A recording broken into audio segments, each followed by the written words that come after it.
2020-21 में union home ministry ने एक रिपोर्ट पब्लिश की जिसमें बताया गया कि साल 2019 से 21 के बीच 13 लाख से ज्यादा लड़कियां गायब हुई हैं, जिसमें से 2,31,000 नाबालिग थीं। गायब लड़कियों में सबसे ऊपर मध्य प्रदेश और दूसरे नंबर पर वेस्ट बंगाल था। वहीं यूटीज में दिल्ली रहा, जहां 61,000 से ज्यादा महिलाएं और 29,000 से ज्यादा लड़कियां थीं। लड़कियों में कुछ मिल जाती हैं, कुछ को मार दिया जाता है और ना जाने कितनी लड़कियों का पता ही नहीं चलता कि वो कहाँ गई। अब सवाल उठता है कि गायब हुई लड़कियां और बच्चे जाते कहाँ हैं? ये जाते हैं एक ऐसी काली दुनिया में जहाँ की सच्चाई सुनने के बाद आप भी हैरान हो जाओगे।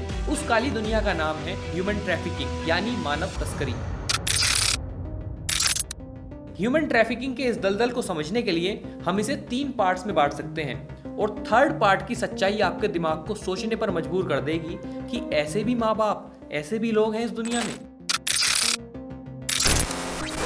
यूएन जनरल असेंबली के अंडर एक संस्था काम करती है ICAT। उसकी रिपोर्ट्स की माने तो दुनिया में ऑर्गन्स की डिमांड तो बढ़ रही है, लेकिन उनकी सप्लाई मीट नहीं हो पाती क्योंकि लोग ऑर्गन डोनेट ही नहीं करते। कुछ धार्मिक वजहों से नहीं करते, जैसे इस जन्म में आंखें दान कर दी तो अगले जन्म में अंधे पैदा हो जाओगे। और जब किसी चीज की डिमांड बढ़ती है लेकिन उसकी सप्लाई कम हो तो फिर इलीगल वे में उसकी मार्केटिंग होती है। इंडिया की पॉपुलेशन दुनिया में सबसे ज्यादा है, लेकिन ऑर्गन डोनेशन में हम टॉप 10 में भी नहीं आते। ये चीजें हम कई बार मजाक में कह देते हैं कि जैसे आईफोन चाहिए तो किडनी बेचनी पड़ेगी, पर दुनिया में ये चीजें किसी बच्चे के साथ असल में हो रही हैं।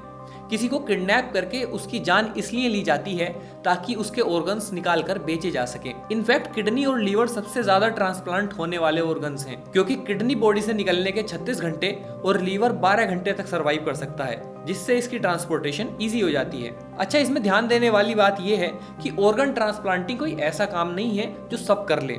किडनैपर्स किडनैप कर सकते हैं, पर ऑर्गन्स को सही से निकालना और ट्रांसप्लांट करना एक बहुत ही स्किल्ड वर्क है, जिसके लिए प्रोफेशनल डॉक्टर्स की नीड होती है। तो आप अंदाजा लगा सकते हैं कि दुनिया में ऑर्गन ट्रैफिकिंग इतने बड़े स्केल पर हो रही है, उसमें कितने सारे डॉक्टर्स, कितने सारे हॉस्पिटल मैनेजमेंट और यहाँ तक कि इंश्योरेंस कंपनीज भी इन्वॉल्व रहती हैं। इसके बाद जो बच्चे गायब होते हैं, छोटे बच्चे, उनको डाला जाता है बैगिंग रैकेट्स में, यानी भीख मांगने के लिए। उनकी आंखें निकाल ली जाती हैं, हाथ काट दिए जाते हैं, उन्हें नशा दिया जाता है ताकि लोगों को उन पर ज्यादा से ज्यादा दया आए और ज्यादा से ज्यादा भीख दी जाए।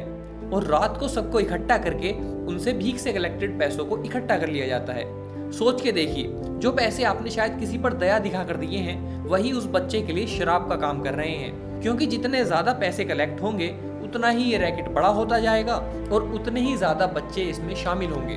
कई सारे बच्चों और लड़कियों को अर्बन एरियाज में मजदूरों की तरह बेच दिया जाता है, वो भी उनके रिश्तेदारों, उनके पड़ोसियों के द्वारा, और फिर इन बच्चों से काम कराया जाता है बिना किसी सैलरी के। फाइनली अब बात करते हैं उस कैटेगरी की जिसमें सबसे ज्यादा ह्यूमन ट्रैफिकिंग होती है, प्रोस्टिट्यूशन। पहली बात तो हमारे यहाँ इस वर्ड को ही हवा समझा जाता है और कोई इस बारे में बात ही नहीं करना चाहता। पर एक सेकंड को सोच के देखिए कि ये खतरा हम सबके ऊपर है, हर घर की लड़की के ऊपर है। किसी को नहीं पता कल को किसके साथ क्या हो जाए। तो कम से कम हमें इसे समझने की नीड है कि ये सब क्यों हो रहा है और इसका एंड पॉइंट क्या है, तभी हम इसे सही कर सकते हैं, इसे सुधारने की कोशिश कर सकते हैं। और एक बात मैं आपको कह सकता हूँ कि इससे आगे वीडियो देखने के बाद आपका ओपिनियन प्रोस्टिट्यूशन और इसमें फंसी लड़कियों के बारे में चेंज हो जाएगा। इंडिया में प्रोस्टिट्यूशन कोई नई चीज नहीं है, बल्कि काफी पहले से इस चीज का जिक्र हमें देखने को मिलता है।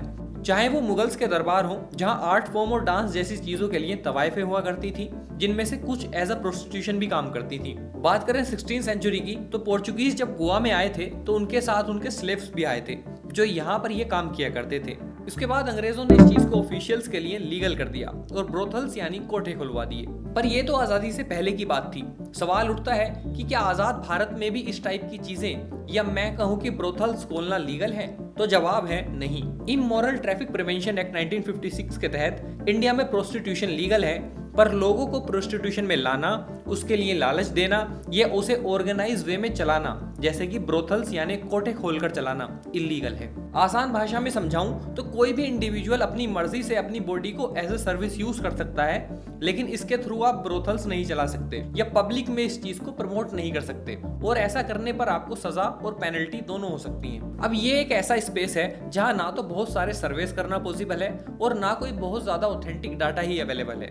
जैसे कितनी लड़कियां इस टाइम जिस जगह में फंसी हुई हैं, उनका क्या स्टेटस है, उसका कोई ज्यादा डाटा हमारे पास नहीं है। साल 1997 में एक एस्टिमेट के हिसाब से भारत में उस टाइम 30 लाख से ज्यादा सेक्स वर्कर्स थे, जिसमें 40% से ज्यादा बच्चियां थीं। वहीं यूएन का एड्स को लेकर एक प्रोग्राम है, जिसमें एक सर्वे के हिसाब से इंडिया में 2016 में एस्टिमेटेड 6,57,829 प्रोस्टिट्यूट्स एक्टिव थी और कुछ अनऑफिशियल एस्टिमेट्स के हिसाब से ये नंबर 2 करोड़ से भी ऊपर है। और यही सब डाटा इंडिया को दुनिया की सबसे बड़ी सेक्स वर्किंग इंडस्ट्रीज में से एक बनाता है। और इस बात के गवाह हैं हमारे देश के कुछ सबसे बड़े रेड लाइट एरियाज, जैसे वेस्ट बंगाल का सोनागाची एरिया, जो एशिया का सबसे बड़ा रेड लाइट एरिया है, जहाँ प्रोस्टिट्यूशन का काम धड़ल्ले से होता है, जिस पर 2005 में बॉर्न इनटू ब्रोथल्स नाम की एक डॉक्यूमेंट्री भी आई थी।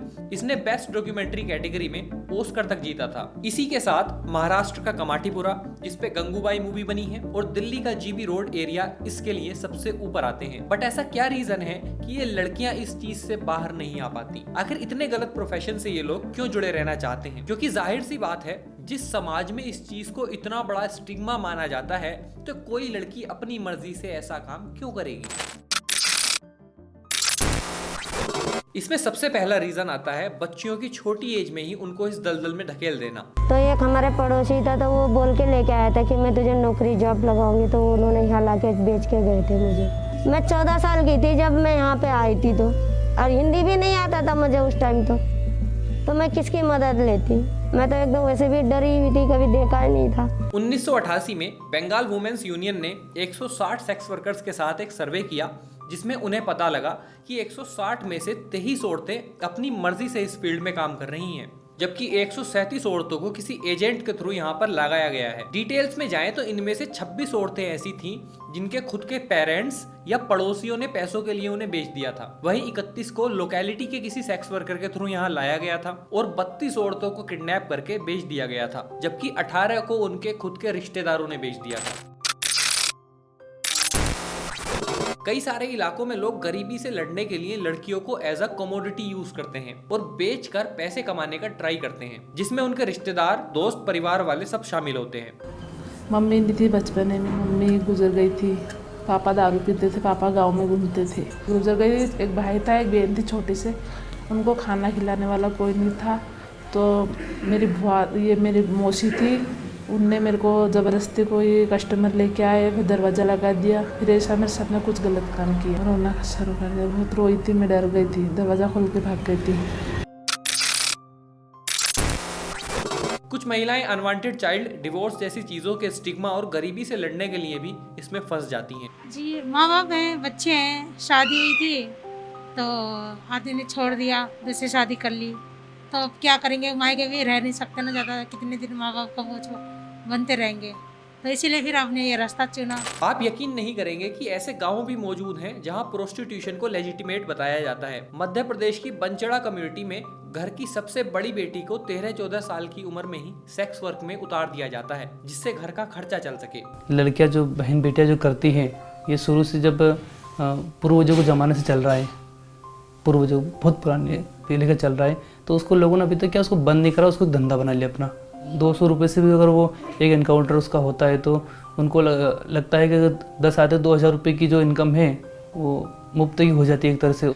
हम सबको 2 वक्त को जो खाना नहीं मिलता, उससे भी अच्छा हमको उनका जो एक देही व्यापार के जो चलता है वो करके हमको सबको पाला पोसा और मुझे पढ़ाया और घर भी चलाया। जब आप यहाँ का डेमोग्राफिक डाटा देखते हैं तो आपको पता लगेगा कि यहाँ तो लड़कियों की संख्या लड़कों से ज्यादा है। आप सोचोगे कि ये लोग तो काफी एजुकेटेड हैं, लड़कियों को लड़कों से ज्यादा प्रेफरेंस देते हैं, पर असल बात तो ये है कि ये डिजिट इसलिए ज्यादा है क्योंकि लड़कियों को इस काम में उतारा जाता है और उस पैसे से घर चलता है। लड़कियों को यहाँ 20-20 हजार रुपए में बेच दिया जाता है। ये लोग ना तो इनकी हेल्थ का ध्यान करते हैं, ना इनकी पर्सनल लाइफ और डिग्निटी का। इसी कम्युनिटी में हुए एक सर्वे में जब 5500 लोगों का सैंपल लिया गया तो उनमें 15 से 16% HIV पॉजिटिव आए। इसके साथ एक और रीजन है जो इन महिलाओं को यहाँ से निकलने नहीं देता।